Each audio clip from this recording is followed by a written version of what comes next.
Explementary angles. When you say explementary angles, the sum of their angles is equal to 360 degrees. So let's solve for the examples. Example number 1, explementary of 260 degrees. So let's copy first our given, which is the 260 degrees. Then the plus unknown angles, let me x, then equal to 360 degrees.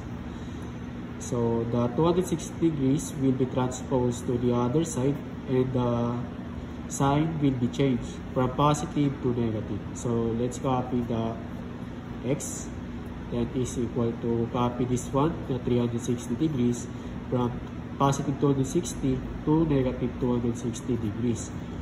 Therefore, our x for now is 360 minus 260 is equal to 100 degrees. So that is our explementary of 260 degrees. Okay. For number 2, explementary of 100 degrees.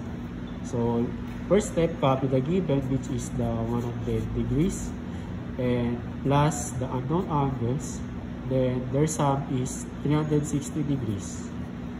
The 100 degrees will be transposed to the other side, and the sign will be changed.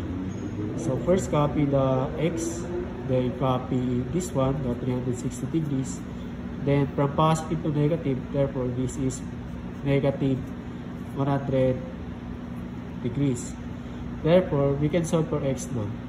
Our x is 360 minus 100 is equal to 260 degrees. So that is our explementary of our 100 degrees.